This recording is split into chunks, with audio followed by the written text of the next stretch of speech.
layo Yeah. umuntu lapha unemimoya yokuthakatha uyothi mawuthuthuhleli kuya yonke imithe khona Yeah. bese uthuthu uyabheka bese kunakisa umuthi owodwa nje ukuthi lo muthi obizwa amanzi amnyama Yeah. why ubizwa amanzi amnyama lo Yeah. muthi lo Yeah. ngoba uyisihlahla kodwa bathi amanzi amnyama why bathi amanzi amnyama Yeah. yabo Yeah. bese uthola omunye kuthiwa usilepe Yeah. why lo muthi kuthiwa usilepe omunye kuthiwa umfirifiri why lo muthi bese uyayihlanganisa kufuna ukubona bese ugcina ulimaze umuntu ngoba lento ihamba ngemimoya Okay. uyangithola kukhona umuntu owazi imithi ekujuleni kwayo kodwa ngoba kanayo imoya yokuthakatha Yeah. nemoya engahlambulukanga kahle kuye uyangithola ngeke akwazi ukuthakatha lo muntu Okay. noma ngisho ngamkoloda malini Yeah. all the time akumele acabanga ukuthi lo muntu noma lo muntu wangenza kabi wangithakatha ngabisele emuva noma ngavika wesacabanga ukulwa nawe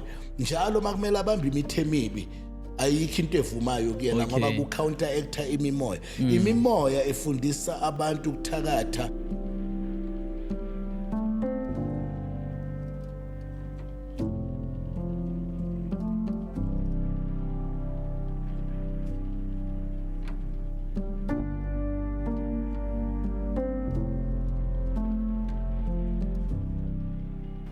Hello and welcome back to the Hope Revolution podcast. My name is Muraro, but without wasting any time, this is how I want to welcome you today. Baba, take it away.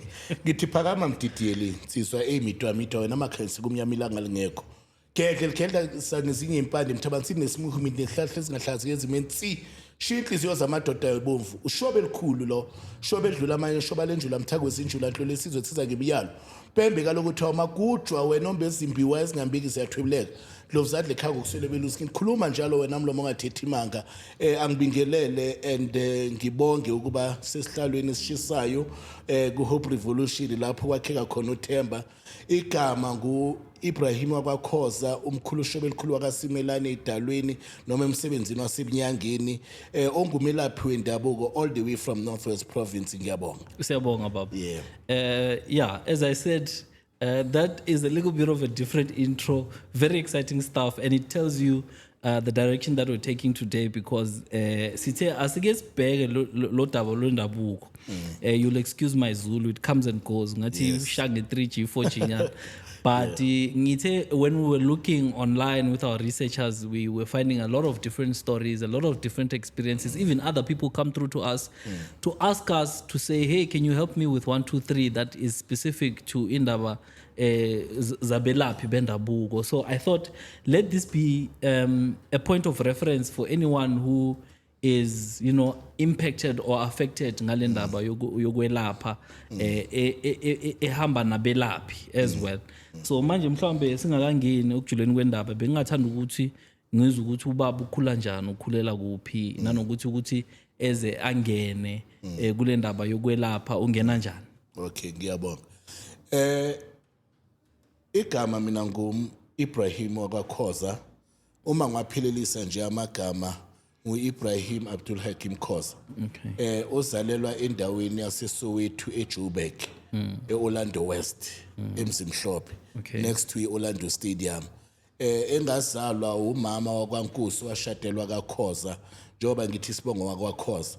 So abantu bangamangala ke masithinta uSimelane mhlamba along the way ngizosho ukuthi mhlana kanjani uSimelane okuyidlozi elingimbethe okuyilona elangihlupha kakhulu ke so ngikhula vele enkolweni yobusulumane yobumuslim ngase ngenwa abantu abadala ke manje in terms of spiritual awakening bangihlupha ngingazi lutho ngisakhula nami ngisasemncane ukuthi ngigula ngene ibhedlele in and out until kwaze kwabonakala kwaba umunye umuntu wagcina engitshela ukuthi ngihlushwa abantu abadala ke umuntu wangitshela umuntu wasesibandleni wasesontweni emasjid emosque ngatshelwa India hayibo ukuthi kumele ngilungise izinto zasekhaya thintana namasiko asekhaya or else ngizasola umdali ngento engekho then ke kulapho ke sengivuma after sengihlupheka kakhulu ngibuya esibhedlela ngase ngiyangena ngase ngiyathwasa Okay. So ukuthwasa kwami ke azange usebenzeke umsebenzi post ukuthwasa ngisebenze endumbeni njengomuntu omelaphi kodwa wavuleka inhlanhla ngasebenza njengabanye abantu for iminyaka eminingi until kwaba yibona esebafuna ngibasebenzele full time nokuthi ngeke konke engikwenzayo. So in short esikhathini samanje ngisebenza umsebenzi 24/7 kodwa ke ngibona abantu abawu7 it's a mandate nje enginikezwa yona ede ukuthi nginceda abantu abawu7 nje angazi why 7 kodwa ngiyajabulela ngoba ingipha nokuphumula emoyeni nasemzimbeni ngoba uma usenza abantu abaningi uzokhathala you are a human being. Ngiyabona. Kusho ukuthi umuntu meke ufuna ukuza kuwe melahlele into zakhe. Kumele ehlele into zakhe ngoba umuntu make fika lapha yana kimi kumele eqale ebhuki.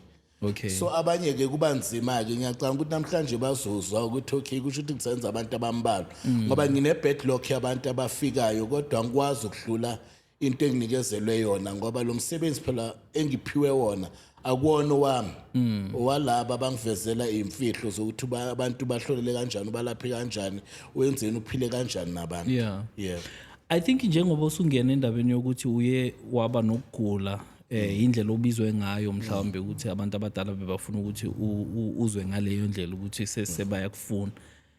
Umbuzo wami ke because this is supposed to be in my perspective an awareness raising situation where we're talking about things that are happening practically within your field. Umuntu unokusuka ethi yena akazizwa kahle ahambe ayohlola bese kuthiwa mele ayothwasa. Yena uhlukanisa kanjani ukuthi manje le intwaso mhlambe le akusiyo because baningi abantu abadliwe imali uthola ukuthi abanye bayayigulela akanayo nalento ukuthi ubiziwe ukugula nje ukukhona yes. So uhlukanisa kanjani endabeni yokuthi ngiyagula versus ngiyathwasa mhlambe follow up would be to say njengomelaphi wendabuko uyakhona ukuyibona ukuthi ukubona ukuthi lolu ubizo mhlombe lo uyagula. Asenze nje mlalo uma ngiphendula lento ngoba ihlupha wena muntu wena muntu oqala ukuba nama idea ukuthi kukhona into engekho right kimi.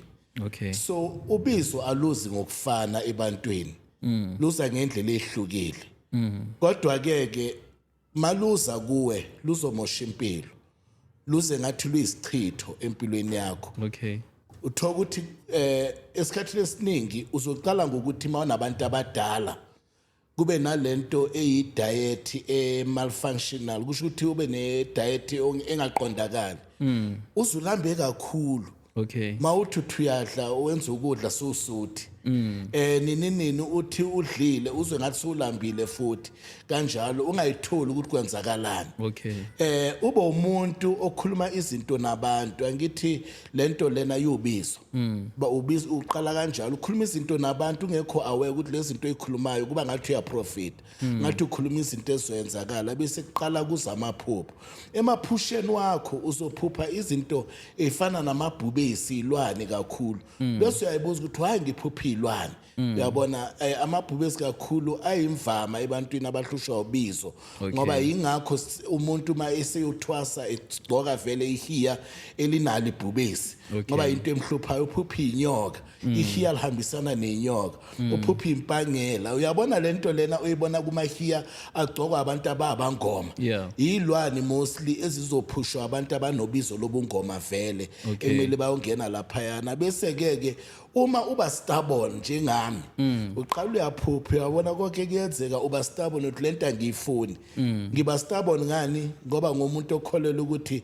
lento i-wrong i-evil lento ngiyathandaza 5 times a day sentambama emini 5 times a day Friday ngisenkonzweni why kumele ilandele mina why kumele ihluphe mina ngoba vele igiga and umuntu emhluphayo umuntu ongayifuni esikhathini esiningi la abayifunayo abanayo leyo nto leyo it's a false alarm kubo esikhathini esiningi kodwa a genuine alarm ukuthi ikuhluphe mase igulisake uzobona kanjani ukuthi uguliswa abantu abadala uzobe ugula ngoba ugula ingulo yedlozi akuguli wena kahle kahle uzothola ugula ikhanda lishaya kwenzakalani bakuyise kuma medical doctor bangaboni lutho kwesinye isikhathi bageje bathi une migraine makunikeza amaphilisi emigraine uthola ukuthi awasebenzi kuwo mabase ba double check abathola ukuthi umuntu misdiagnosile nani ngoba guli wena ugula kakhulu ekugcineni kumele uyothwasa ingakho esikhathini esiningi ukuzwe abangoma kudala babehlabelela bathi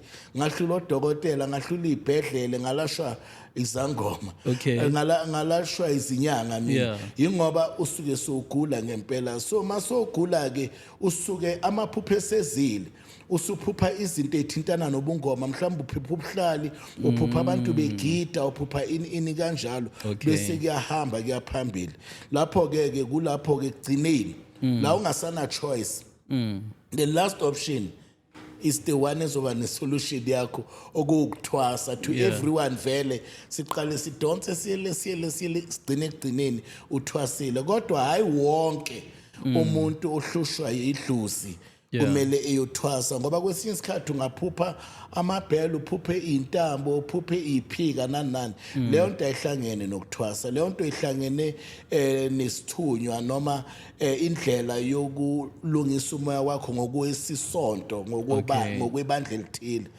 uyikho uphupha mhlawumbe uniform yalapho kumele uye khona ke bese umoya uyaphakama no kuyazwakala hayi so indlalile baba indaba yokuthi umuntu sekethola le ephehlweni la kumele ayohlola khona yilabo amtshela khona ukuthi manje wena kahle kahle kumele uyothwasa angazibonanga zonke lezi zinto okhuluma ngazo mhlambe that speaks to the red flags which leads me to my next question ukuthi what are the red flags because bakhona abantu abazibiza belaphi bangelaphi vele badla imali zabantu what are the red flags mangabe boyi patient ufuna usizwe ebantwini balaphayo yini buzo ibheka nje ezokutshela nje ukuthi hayi la I'm in the wrong place okay ngisafuna ukuya kule buzo la bese ngibuya la uyangena inyanga ekutshela ukuthi uhlushwa abantu abadala kumele uthwasa kodwa wena azange ube neyibonakalisa kunasayina kunaphawu ukuthi mhlambe ube nomlomo omobi ubona mawukhuluma nabantu bese izinto zenzeka ayikho lento le engiyibalile kwena so it's very clear uyakurecruiter lo mlaphi is recruiting you ngoba ubulawa endlala udinga uthwasa mhlawumbe ubone nokuthamba la ke Range Rover wathi lokumele yakuthwasa wami uyakurecruiter lo muntu ngoba phela akumelanga akhulume into which is far from the truth mawungena nje uyenyangeni akumelanga ikhuluma into very questionable ngoba uzothi mawuphumela ngaphandle wese uyazibuza uthi mawenza research wese uyaxakeka ukuthi kanjani why kimi lento lena ama sign angekho kodwa kumele ngiyothwasa yikho ke usuke segebenga umuntu makenza njalo ngoba phela igebengu siningi la ngaphandle into okuningi ukuthi phela ubunyanga sibrate ngokuthi umuntu maka umngoma abe namathwasa amaningi so iningi labantu liyathanda ukuthi libe namathwasa amaningi kubonakala ngathi insebenzo unayo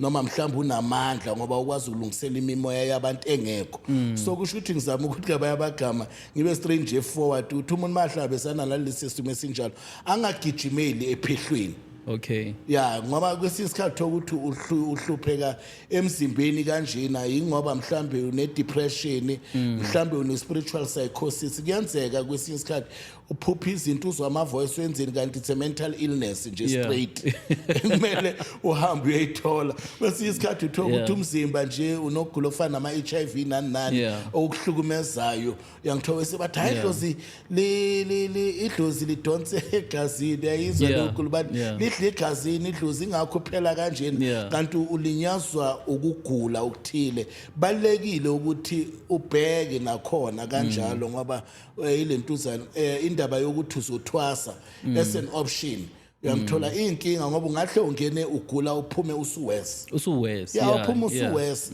bese usola abantu usole thina inyanga kanti thina abanye siyokutshela nje iqiniso ukuthi kumele lezi zinto ziqale zivele kuwena ikho ngithi mangiqala ngathi into mayihlupha wena kumele yaziwe uwe kuqala before ingaziwa umunye umuntu noma mhlawumbe uyibonela kude kasithi mhlawumbe uyibonela kude kodwa ungayijahi ngoba bengakafiki kuwe wena uyothwasa idlozi wena awuyi uyothwasa idlozi lakhe uyothwase lakho so uma ungakalazi ungakaliboni ungakalifinyelela ungakaboni izenzo salo then ayikho into ozoyithwasa no uqinisile lapho bakhona oke wabajikisa sebayifuna kodwa mhlambe umunye umbuzo ukuthi uyathwasisa na okay and then bakhona abanye oke wabajikisa wabatshela ukuthi hayi wena ungafiki lapho bakhona abantu ehlushwa amafufunyana yawazi amafufunyana amafufunyana imimoya engilona idlozi bese zenza idlozi kuyi kukhona imimoya esiphila nayo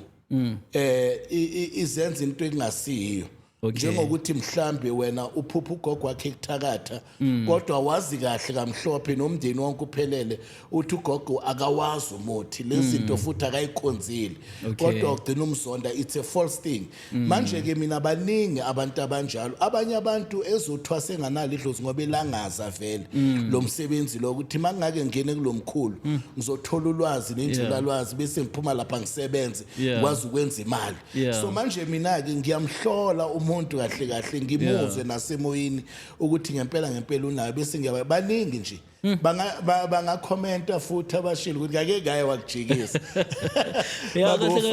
yazi ukhuluma into ukukhuluma ngokuthi umuntu ufune nje azifunela umsebenzi kwesinye isikhathi manje njengomelaphi wendabuko kumele ukhona ukubabona ubahlole ubahlukanise ukuthi kahle kahle lo abama akusilaba nangu umuntu wami nangu lo wena mhlambe mangabe indaba yakho isekhona idinga isikhathe yakho uyele ekhaya mangabe sekwenzakala kanje or mhlawumbe bengayenzakala okunye ubuye and I think that's the right thing because le ndaba yokuthwasa is very fashionable these days it's very fashionable nala etown nje ubona abantu abaningi nje it's become like a fashion statement ukuthi kumele ugcoke konje nizibizana le amahiya and manje you also see ukuthi why would they wear those things because bayahlonipheka nesamashop mebengena bayathola attention right mungagcoka le impahla nje abantu nje abakutreat ngendlela efana ngisho nenkunzi ngeke bakubambe ngathi Muhamba nje Joburg nje ungashaya ihiya nje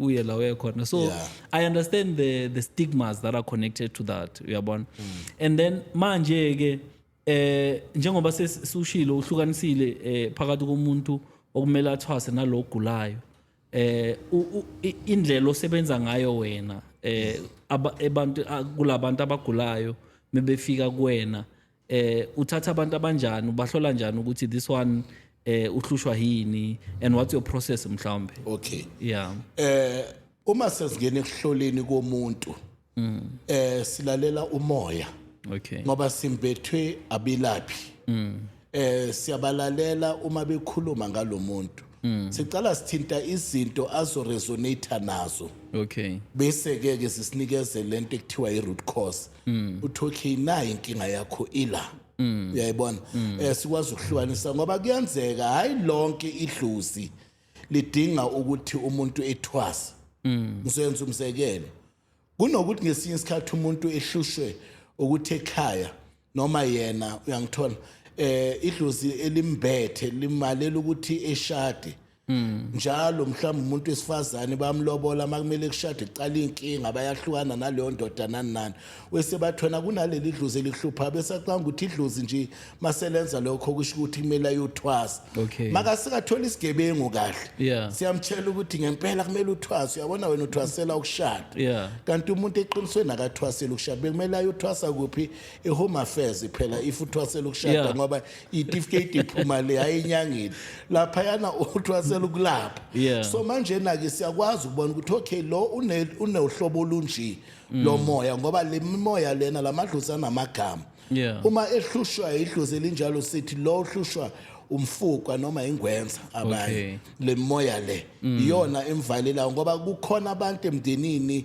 icase yasemndenini le esukela ngasemuva lo muntu ufuna ukushadelwa kodwa wangashada kumele kulungisa into enjalo bese ekhaya Okay. uthola ukuthi uyamthatha umsebenzi ekhaya bese mase uqeda bese uyamhambisa omunye uthola ukuthi abakubo babegula bathakathiwe bashona ngokuthakatha nokugula baletha manje izimo zokuthakatheka la ekhaya bese bamhluphe ngokugula okungatholakali bese bathi it's a spiritual illness omunye umuntu athi asahlula bodokotela nanani kusho ukuthi unentwaso kanti lo muntu unendiki indiki idlozi lomuntu ogulayo kumele lilashwe bese liyahanjwa unless ke indiki lelo linalo ubizo kusho ukuthi uzothwasa ke so siyakwazi ukuhlukanisa ngemimoya nangamagama wayo ukuthi lo moya ubizwana usukela kuphi nani ngokulalela umoya mina ke njengomuntu osebenzisa izinto ezimbili eziyinhlolo lahla amathambo lapha ekhaya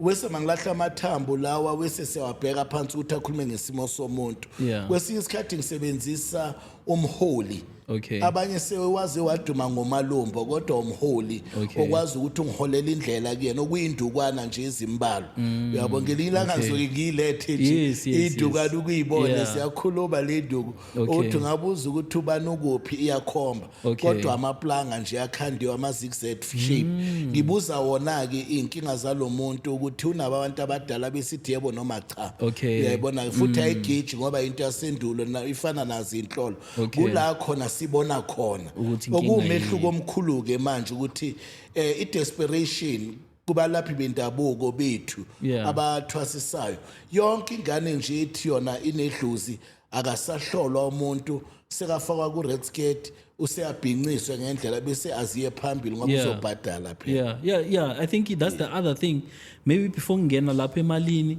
bengifuna ukuzwisisa ukuthi makuthiwa umuntu uyathwasa wenzani kahle manje sekefikile kuwena wamtshela ukuthi hayi ndoda indaba yakho ime kanje mele uyothwasa mekethwasa kwenzakalani lapha in that process yokuthwasa and then is that process the same for everyone or mhlambe inokuhlukana njengobusho but I just want to understand in detail ukuthi mangabe sekuthiwa umuntu uyathwasa kusuke kwenzakalani right ke ukuthwasa nentwaso izinto ezithu ihlukile sike siphambanise sikhulume ngentwaso kodwa sibekele ekuthwaseni ukuthwasa kuyi process of learning to become something uyabona ke thina abantu esiye sazalelwa saphila naselokishini umuntu uma ehamba nesigebengu esithile leso sigebengu sibafundisa icrime indlela yasestradeni ukuthi kuphilwa kanjani uzozwa kuthiwa hayi lawa amathwasa kaTasayi lawo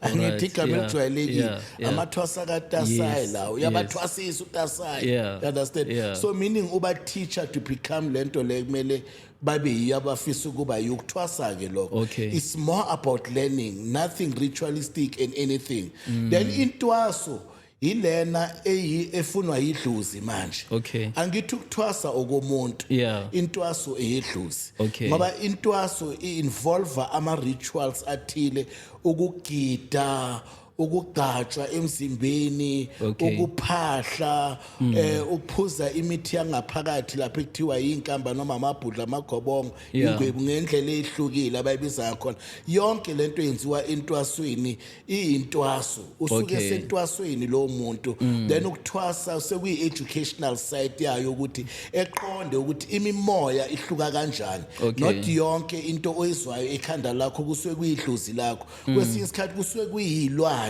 which can be equivalent to demons ezikhuluma nawe ngaleso sikhathi uhlukanisa kanjani phakathi kwento eyidluzi okuyimoya yabantu bakini abakwembethe nalabo abaza ngobuhlobo obuthile kuwe kodwa kuyidluzi a result of a human spirits uyangithola that returned than imimoya kwama demons kuwe uhlukanisa kanjalo ke mawungena ephehlweni umuntu makangena ephehlweni kokuqala sekuhloliwe ke manje ngithi ukuthi unayo ngempela lento le kumele elashwe lo muntu loyo izimo ezithile kukhona izimo ekumele zilashwe ezithile for an example uthola ukuthi uyentwasweni lapha yana kodwa akazwani nabantu ekhaya Uyayibona? Alright. Inkinga uzobuyelaphi makabuye. Eish. Uyayibona? Yeah. Ya kumele kulungisa into ezifana nalezo.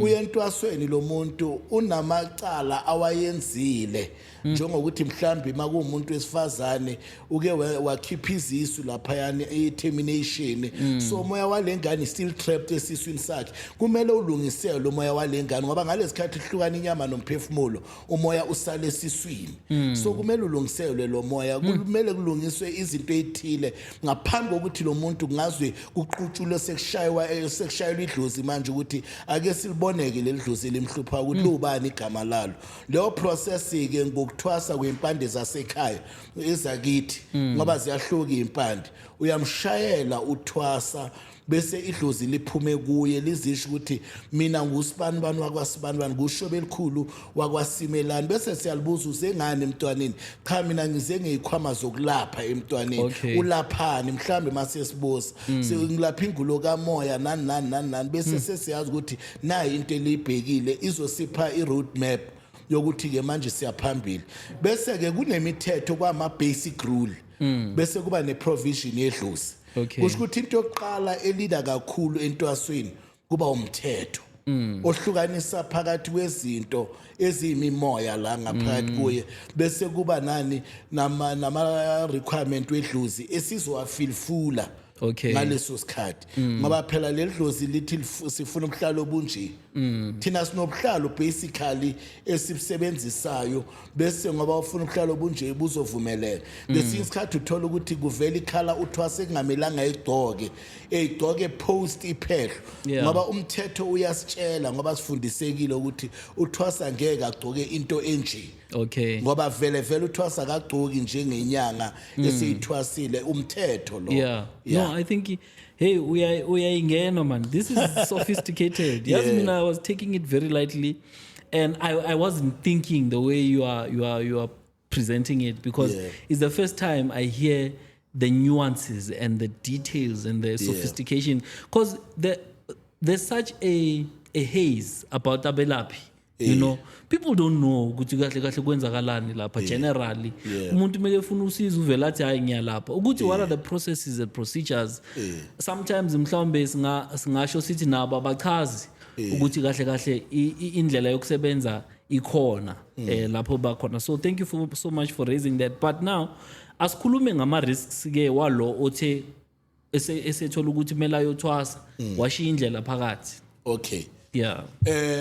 uyabona lo muntu loyo singamsola singamsoli kahle kumele sisole inyanga leyathunyelwe kuyona why ngisho njalo uma umuntu efika lapha ekhaya kunezitep ezilandelwayo angithi umuntu ufika nemoya emihle nemoya emibi ufika nemoya emfisela inhlanhla nempumelelo nemoya emfisela ububi nefailure so kumele ihlukaniswe ephehlweni lo mimoya leyo yikho ngithi kokuqala mase ucedile ukumhlolo yabona ukuthi unabo abantu abadala bamletha la ekhaya ukuthi azothwasa makumele uqhubekele phambili kumele wazi ukuthi yini le mimoya lena engenza ukuthi lo mntwana engacedi ijeni yakhe bese usebenzana naleyo nto eminye imimoya ayizi ngokwamaphupho iza ngebehavior for an example umntwana makafika lapha umbona ukuthi unenkinga yokulalela and unalento yokurefuse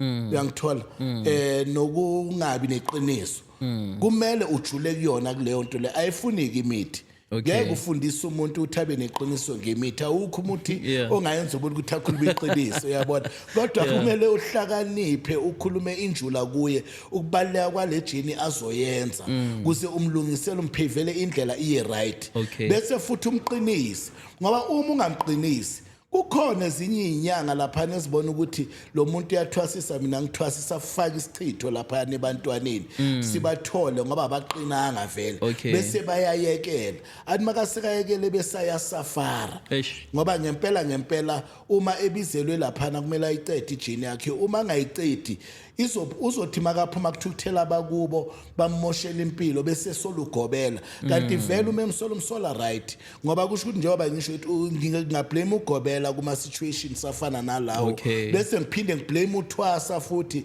ngokuthi engayi la edlozi limkhomba khona ngoba kwesinye isikhathi limkhomba kimi athi hawu lo baba lo hlezi ngimbona kuma podcast kanti uhlala endlini enje Yeah. angithi kunale kunale belief system and assumption ukuthi umuntu uma ekubona ku podcast eqhathanise ne celebrity uthi mhlawumbe uhlala kuwo Yeah, kanti yeah. mina ngihlala emakhaya for an example la ngihlala khona Okay. angazi kimi bese eya komunye umuntu kulowo muntu bese axakeka bese eka ngaphakathi uma seka ngaphakathi ububi bakhona ukuthi useyosikhomba sonke siyinyanga ngeke asakhuluma iqinisa ukuthi mina mhlambe idlozi lami lala ukuthwasa lapha ngoba ngangikhonjwe kulo ngani mangifika kulo ngabona ukuthi lo ngizobe ngimkhipha endlaleni ngemali yami ngcono ngingasayi Yeah. inkinga inayo kumele blame yena nedlozi lakhe for ukumlahlekisa Okay. ngoba idlozi alikulahlekisa Yeah. Yebo. Oh no kuningi kusho ongathola ukuthi kuyenzakala abantu mase bephuma lapha because I've also heard indaba yokuthi some of the treatment that people receive because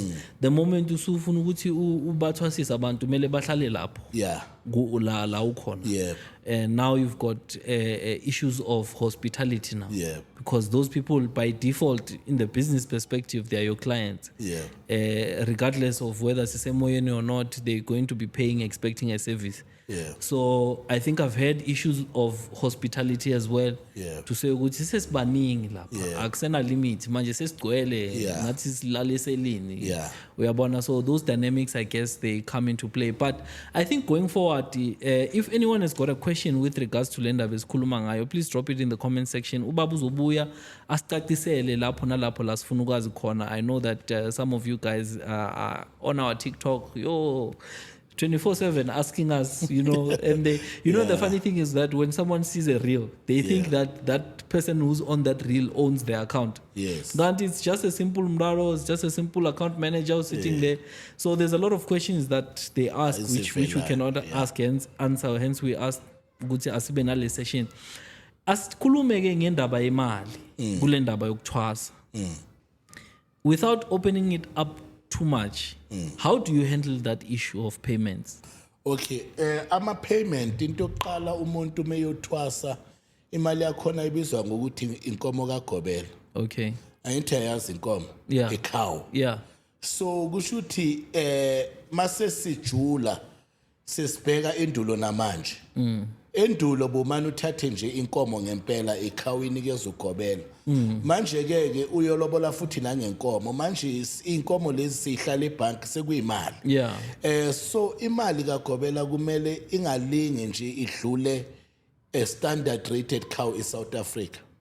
Yabona makuthiwa inkomo la eSouth Africa ziqala ku 10,000 Yeah. to 40,000. Yeah. For an example kuthiwa inkomo expensive la a domestic cow angikhulumi ngeEncol. Yeah. Le nkomo edurayo Yeah. zamamiliyoni sengisholo nje inkomo yasekhaya akumelanga idlule lapha inkomo Okay. ngokomthetho Okay. manje mase edlula lapho usuphendule lento outside umthetho wokwelapha ayisaseyinkomo mase something else Yeah. mhlambe uyisibuffalo kanjalo Okay. uyabona so Okay. kumele imali irate around those things kubalekile ukuthi iphume imali kaGobela balekile kakhulu ngoba isikhwama leso esizokuphilisa and futhi uGobela izinto azenza ungathola ukuthi imali yakhona la echarge incane compared to kubo umuntu beyangena ngokugula okuningi nane responsibility anayo lapha Yeah. yana so iyabhadala imali kaGobela bese ke nama expense amanye emisebenzi ethile mhlambi Yeah. ngoba kunemisebenzi in between eyenzakalayo Okay. ekumele ikhokhelwe so umbuzo omkhulu ngaba sekutheni nangu umntwana yebo simhlolele sabona ukuthi kuthiwa imali zivalekile yonke into ayikho right uyothwasa kanjani lo muntu angenalutho uyabona uma ngempela enedluzi malivalile lizovula talking from experience Okay. mina Yeah. yabo njengomuntu engike ngathwasisa abantwana kodwa nginabo ke mina abantwana ababu my 100 inamba nje abathwasa nami bengwabala nje adlule lapha ekhanga ukuthi aw 27 or 28 so Okay. lokho ngaba kulomsebenzi nje Okay. yabo ngoba anginayo leyo nhlanhla yokuthi anginayo leyo nto engenza ukuthi amathwasa abe maningi ngoba Okay. into nayo futhi Yeah, yeah, limit, leyenza yeah. ukuthi abathwasa abe baningi Yeah. yakuthola yabizwa phela yabona Yeah. mina ngwabizi ngiyawayekela alethwe idluzi Okay. Yeah. Okay. So manje ke there is no flat rate besides le ndaba yenkomo Yeah. kaGobela. Yeah. There are other costs associated with the process. Yes. Mhlambe on average mangabe sekuthiwa umuntu uyothwasa mela alungise malini according to those 27 on average how much was a person spending? Ngiyacabanga ukuthi mhlambe singayithatha ukuthi lapha yana ko 100,000 ukuya phezulu ngoba kuya ngeziko ngamaziko wabantu awafani khona amaziko uthi mayothwasa lapha ya for an example kudingeka ukuthi mawuphuma uvunule ngeleopard print Yo, yeah ileopard print lapha ku 25,000 sakhuluma nje ngemvunulo yakho ubuhlali amandiya wadlale ngoba kuona wethu ubuhlala benziwa izinyanga noma yithi abantu abamnyama benziwa ubudayiswa amandiya benziwa ibilungu budayiswa amandiya Yeah. so abadlali ebhlaleni uthola ukuthi imvunulo icost nawo kakhulu nezinye izinto ezirelaya khona lapha so ingakho ngithi 100,000 to 200,000 masobala kahle Yeah. hlanganisa nje isithi mhlambe senza ibudget hlanganisa ukudla hlanganisa ama cosmetics wakho la hlanganisa amajeni ekuthwasini ukuthi noke niphume elinye ilanga niyolwandle niphume ngelinye ilanga nekwimpophoma zikude mhlambe impophoma empumalanga kuphi kuphi ngesisikhathi kumele nihambe nema cavini ngesisikhathi kumele kugitshelwe imoto kuyogutsha umuthi nani yonke leyo nto leyo mase uyihlanganisa yonke imali eningi yona ukuthwasa is very expensive Yeah. ingakho abantu abaningi mabase bathwasile kuba buhlungu ukubona mabase baphuma bangasasebenzi ngoba babona ukuthi bachitha imali bachithe imali. Mhlawumbe having noted how much it costs ukuthwasa umuntu onganayo leyo mali engaka what's their solution, what's their option, because I don't think that everyone who has that calling will have that amount of money. Are there other options available to those people? yebo umuntu ngena ake ngiqale ngichaza njena kemlalo uyabona umuntu ngisho noma kuthi uhlala ku golf estate Yeah. unemali yokuthi angakwazi ukubhadala yonke into uma enedluzi la ngempela uyostruggle lekahlala ku golf estate ukubhadala inyanga kuyinto ajwayele emihla namalanga ukuthi hayi ngayisettle laba bayisettle fast leyo mali leyo esikhathini esiningi bakhala ngogobela namhlanje Okay. uthe wadla imali yami yakunanto yenzalayo ngoba imali masegijima phambili isiyenza lento ebizwa ipompousness Okay. uyayibona Yeah. usefuna ukulayela ugobela kunokuthi ugobela kube uyo okwazi ukumkhanda kahle emtshela ezinye izinto kukhona ezinye izinto angeke amtshele zona ugobela noma emfundise zona because of akayimisele Okay. ungena nje unemali Yeah. uthi baba mina into yokuqala ngifuna ukuthwasa la for 3 months after 3 months ngiphume ngihambe kodwa ufuna ukusebenza umuntu ogulayo meanwhile visas udokotela athathe 7 Yeah. years basic Yeah. medicine study Yeah. to understand umuntu bese specialize bese athena udokotela nge3 months ngoba unemali Yeah. so idlozi esikhathini esiningi akekho umuntu onedlozi la ngempela ozongena lapha angaphumi trust me imali izovela uyangithola ingavela kuyena ethola umsebenzi ingavela mhlambe beyibanjiwe ekhaya imali ebeyingamnceda Yeah. kuma life policies nani yangaphuma Yeah. izophuma umlingo uzoyenzakala ukuthi umuntu ephume okunye futhi esikubonayo ukuthi Yeah. masekaqedile lo muntu sekavuthwa kungavuleki imali kanjani siyabona ukuthi kunenkinga lapho ekumele ilungiswe ngoba it's not correct ukuthi uma wena unenkinga ese-patient uhlangabezana nenkinga ungeyona uthwasa bese uza lapha emzini ngikwazi ukuhlanganisela izihlahla ezithile omavula kuvaliwe ngihlanganisa imithi ethile nani ngikwenzele bese uyabuya uthi wena emkhulu yazi kuqhaqhekile izinto zami solo ngifika la ekhaya zambe kahle Yeah. bese kuzohluleka umntwana ulethwe yidluzi libe lazi ukuthi lo mntwana unenkomo la uyayibona so akumele kwenzeke kwagobela so Okay. angazi ke makwenzakala kweminye imizi kusuke kwenzakala kanjani kodwa ke mina ngokwazi kwami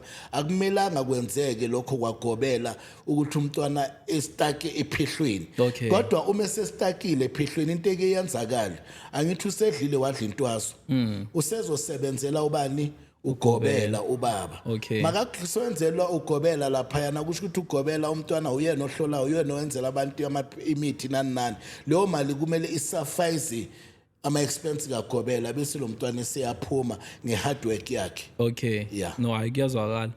How long would it take ukuthi umuntu a-undergo leyo process on average? An average umuntu kumele ithathe noma unyaka or 2 years. Okay. In average.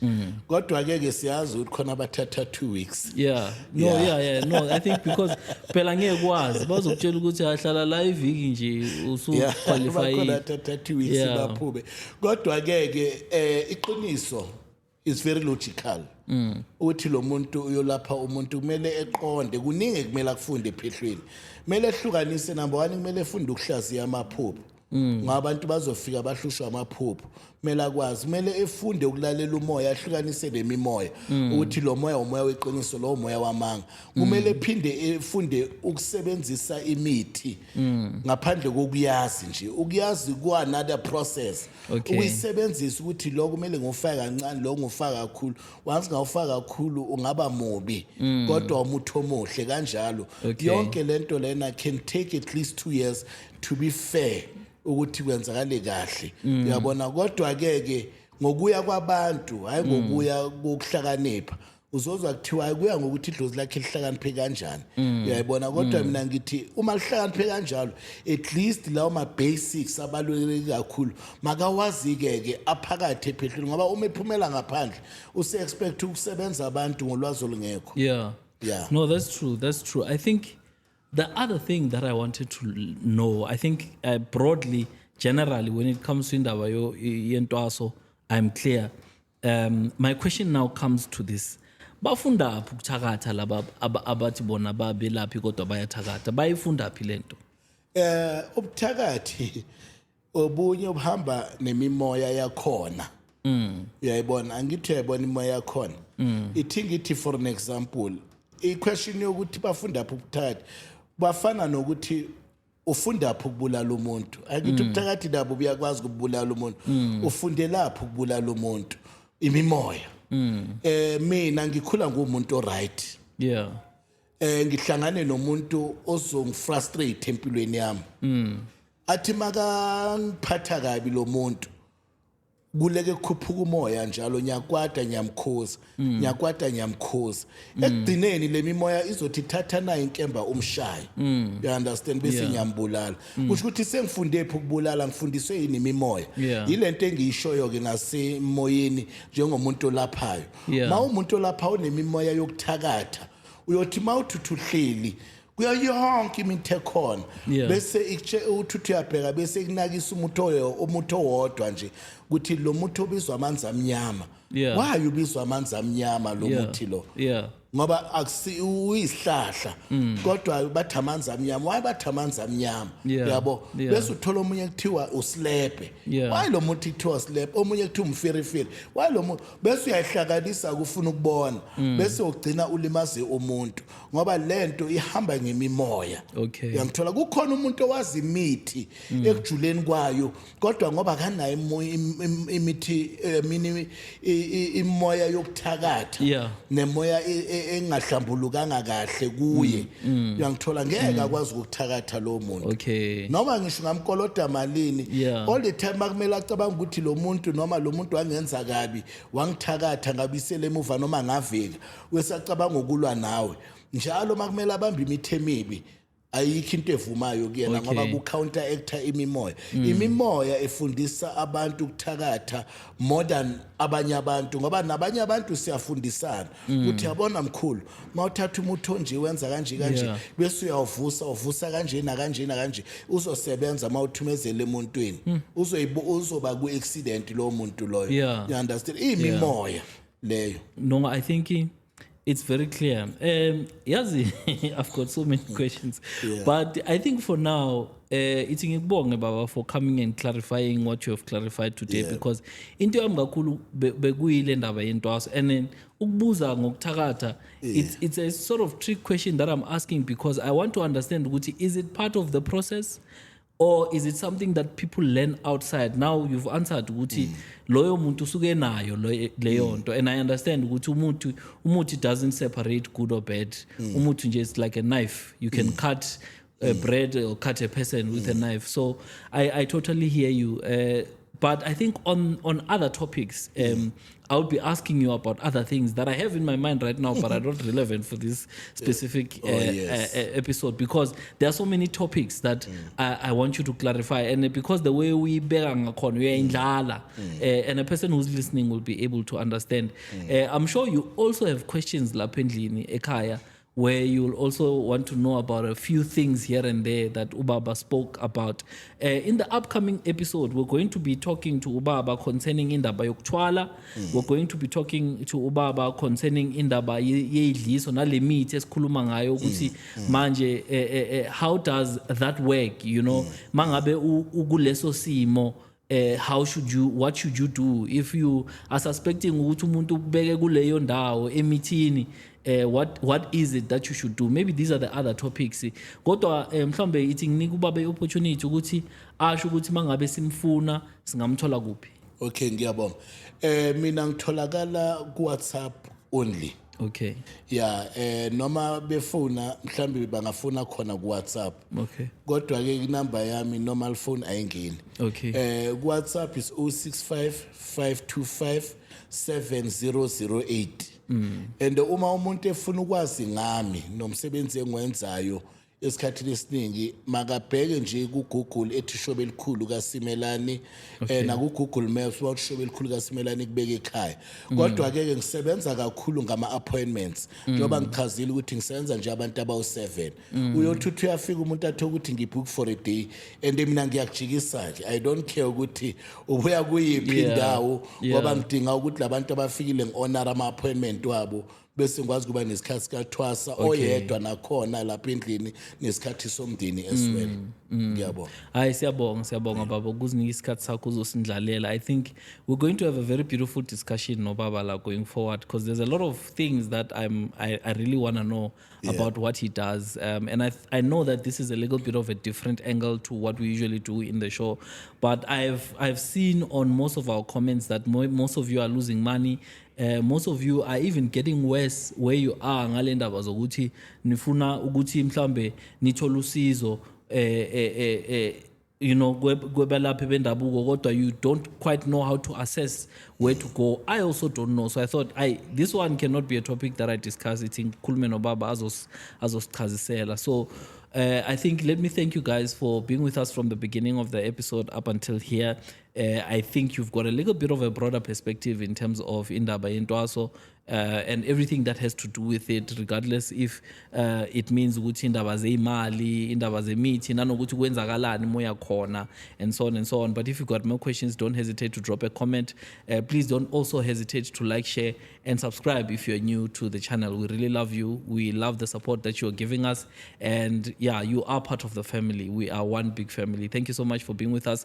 On another episode, we've begun to speak to a legal advisor who has been here on the show, who was talking about a situation that they endured. They're going to be advising us legally in terms of how to navigate issues that have to do with the crimes that we go through. So those of you that are conflicted with regards to what you guys are going through, please stay tuned. We're going to be bringing you those kinds of topics. But for now, from me, Ubaba, and the guys in studio, thank you so much. We will catch you on the next one. It's cheers for now. Cut. Thank you. Hi. Yeah, good swag.